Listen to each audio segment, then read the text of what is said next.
관련해서 지금 이 문제, 이 사법 카르텔 내지는 사법 쿠데타의 배후 내지는 뭐라 그럴까 마쿠의 기획자라고 여러 가지 이야기가 나오고 있는 마당에 어제 이제 집중적으로 역전의 용사에서도 다뤘습니다만은 김현장의 서석호 변호사가 이제 김현장에서 퇴직을 했다 그런 얘기도 나오는데 국회 청문회에 서석호 변호사가 직접 출석할 예정이다 이런 이야기도 지금 나오고 있습니다. 과연 이제 출석해서 뭐 이병철 변호사님이 이분의 이제 변호인으로 할지 말지 이런 얘기도 있었습니다만 그 대표님이 취재해 주신 대로 하지 않는 것으로 일단 이야기가 됐고요. 근데 어쨌든 서석호 변호사가 국회에 출석을 해서 마쿠에 무슨 일이 있었는지를 과연 밝힐 것인가? 이것도 좀 주목해 볼 문제일 것 같습니다. 대표님 보시기엔 이게 뭐 어느 정도 서석호 변호사님이 국회 출석하실 가능성 뭐 그런 게 아니 국회 출석은 이제 확정이 됐으니까 예. 나올 것이고 아마 지금도 어디까지 얘기를 할 건지 말 건지 본인이 판단할 겁니다. 만약에 나와서 전혀 사실 무근인데 본인이 민주당 관계자 누구에게 얘기를 하는 것이 와전이 되어서 이것이 확대 재생산된 것입니다. 오해하지 않길 바랍니다라고 하면 서석호 변호사의 이제 쉽게 얘기하면 계획은 명확해지는 거죠. 끝까지 부인하면서 본인이 나가서 실명으로 설명해주고 비판을 받더라도 시간이 가면 자동으로 해결될 것이다 라는 계획이 있을 수 있고요. 저는 조금 전에 말씀드렸듯이 아무것도 지금 결정하지 않은 상태에서 어디까지 가는 것이 맞느냐 아니냐에 대한 판단을 하고 있을 것이라고 저는 봅니다. 두 번째는 국회에서 분명히 자 윤석열 대통령과 통화를 한 적이 있느냐, 조희대 대법원장과 통화를 한 적이 있느냐, 최근에 만난 적이 있느냐 이런 질문을 하게 될 겁니다. 여기에 대해서 시인을 합니까 부인을 합니까? 자 전혀 만난 적이 없다라고 할 수 있느냐 없느냐. 윤석열과 가장 가깝게 친하게 지내는 친구인데 그리고 3인방 중에 한 사람인데 자 그렇게 부인하기 어려울 것이다. 두 번째 안부 전화만 주고받았느냐 아니냐 아니면 구체적으로 뭔가 논의를 했느냐 아니면 별도로 만나서 식사한 적이 있느냐 아니면 제가 지금 의심하고 있는 용산 대통령실에 땡땡땡이라는 사람이 혹시라도 보자고 해서 협의한 적이 있느냐 이제 이런 것들이 질문으로 쏟아질 거예요. 여기에서 어떤 대답을 하는지 봐야 되고 조희대 대법원장과 만약 통화한 적이 있다 만난 적이 절대 없다 그러면 혹시라도 본인의 생각을 전달해 준 경로는 있느냐라고 했을 수도 있지 않습니까? 그것도 전혀 없다. 그러면 이제 이 사건은 미스테리로 빠지는 거죠. 저분이 왜 나왔지? 왜 설명이 안 되지? 라고 이제 질문할 거 아니에요. 그러니까 굉장히 복잡할 거다. 예. 실제적 진실을 다 밝힐 수는 없지만 흔적은 일부 나올 가능성이 있다. 근데 완전히 부인을 해버린다라고 했을 경우에는 오히려 탄핵에 대한 그리고 특검에 대한 열기가 훨씬 더 높아질 것이기 때문에 복잡한 일종의 방정식을 놓고 풀기 위해서 지금 고민을 거듭하고 있을 것이다 이렇게 생각합니다. 저는 이제 이분이 변호사잖아요. 위증의 문제가 있기 때문에 진술 거부권을 적절히 활용할 거라고 생각을 하거든요. 진술 거부권을 이제 활용을 하면 그때는 이제 의심을 해야죠. 아, 저 사람이 뭔가 있구나, 만났구나. 그런데 사실대로 이야기를 하면 이게 이제 문제가 생길 수가 있고 그 다음에 거짓을 얘기하면 위증죄의 문제가 있을 거니까 진술 거부권을 활용을 할 텐데 그러면 이제 아 뒤에 뭐가 있구나라고 생각을 할 수 있을 것 같습니다. 그러니까 실제로 아무것도 없다라고 하는 것이 맞죠. 지금 현재까지는 본인은 억울하다. 내가 얘기했던 게 와전되었다. 전혀 김현장과 관련이 없다. 라고 얘기를 하는 것 같아요. 이걸 그러면 그대로 받아들이면 이 문제가 청문회까지 본인이 나와서 할 거냐. 네. 정말로 김현장이 억울하게 누명을 쓰고 있다면 저렇게까지 나와서 하겠느냐라는 게 있고.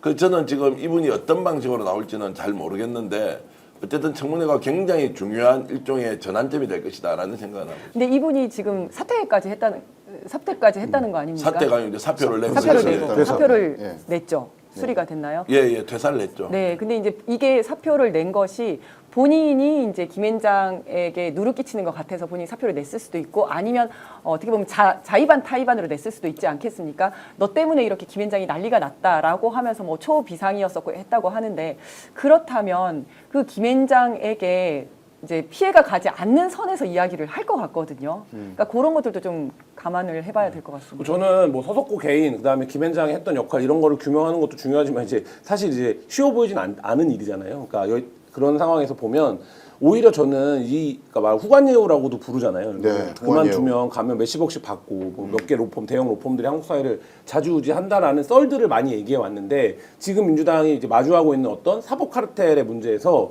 이 로펌의 문제 굉장히 중요하거든요. 대형 로펌의 문제. 사실 근데 이게 민간의 영역이기 때문에 그동안 국가적으로 제도적으로 정책적으로 어떤 개혁 대상이라든지 혹은 이걸 어떤 방식으로 접근해야 되는지에 대한 논의가 많이 이루어지지는 사실 않았고 네. 그냥 언론 보도 정도를 통해서 이제 대형 로펌이 한국 사회에 얼마나 큰 영향을 미치고 있는지 그러니까 노출이 됐는데 저는 이 부분을 정책 과제로 가져가야 된다고 봅니다. 그러니까 예를 들면 대법관에 있는 분들도 나중에 퇴직하고 김현장 같은 데 이름만 올리고 전화통화 해주는 전화통화 몇 통 해주고 1년에 수십억씩 연봉을 받아갈 수 있는 가능성 충분히 있고 지금 한덕수 후보도 그런 사람이었던 거잖아요. 관료를 그만두고 거기는 그 변호사가 아님에도 불구하고 사실 이런 문제들에서 어떤 이들이 한국 사회를 어떻게 막후에서 말하자면 주무르고 있는가 이 부분에 대해서 반드시 좀 이제 들여다볼 필요가 제기된 거다 이런 생각이 들고 네. 이게 말하자면 내란과 그 이후 수습에도 영향을 미쳤다라고 하면 이거는 말하자면 내란 특검법이나 이런 데서도 반드시 수사 대상이 돼야 되는 문제다 이런 생각이 듭니다. 그러니까요. 뭐 모든 것이 법대로 법원이 다 흘러가고 재판도 흘러간다면은 강수영 변호사가 변론하는 거하고 김현장이 변론하는 거하고 내용이 같다면 결과가 같아야 되거든요. 근데 그렇지 않다. 한덕수 같은 사람한테 왜 돈을 엄청나게 주겠어요. 그런 강수영 사람의 변호사가 전화하는 영향이 것과 한덕수가 전화하는 거 다른 다르다. 아니죠. 네. 그건 그 법이 하는 다른 힘이 재판에 영향을 미친다는 거고 그건 우리 국민들이 받아들이기에 이거는 뭐 법이 없구나. 법치주의가 없구나. 그렇죠. 소위 도장값이라는 게 있는 거 아닙니까? 그러니까요. 실제로 변론도 하나도 하지 않고 그 뭐 변론 이렇게 답변서라든지 이런 거에 전혀 기여도 하지 않으면서 자기 도장, 자기 이름 빌려주는 것만으로도 그 사람들은 수십억씩 받는 거거든요. 네. 받는다는 건 그만큼 효과가 있다는 거잖아요. 그러니까 효과 그게 없는데 몇십씩 먹힌다. 주겠냐고. 그렇죠. 예. 그게 먹히고 있는 거죠. 그러니까 이게 지금 기왕에 이제 드러났으니까 숨어있던 바퀴벌레가 다 나와가지고 우리 사회를 어떻게 이제 배후 조정 또는 기획해서 자기 신의 뜻대로 선출되지 않은 권력이 실제로 권력 행사를 해왔느냐 예.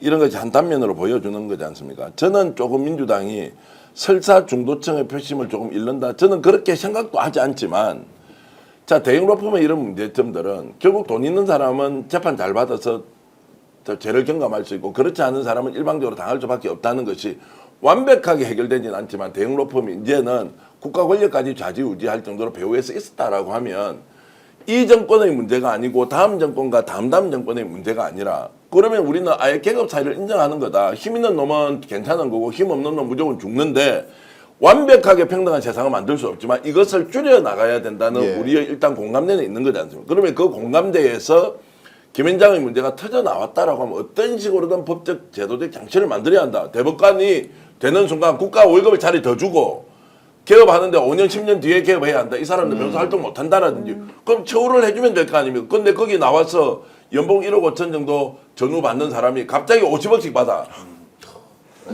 받아들일 수 있냐고. 그런 사람이 지금 김현장에 수십 명이 있단 말이에요. 네.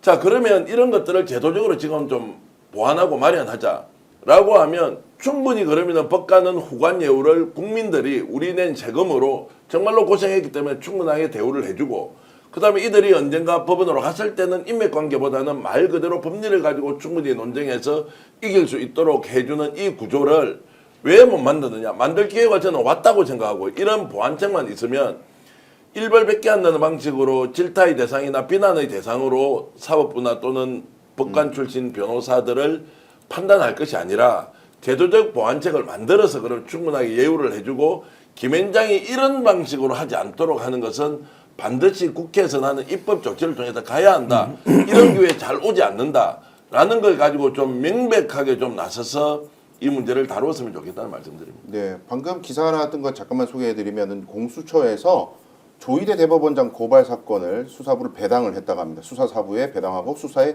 착수했다는 소식이 방금 들어와 있습니다. 그러니까 공수처도 움직인다.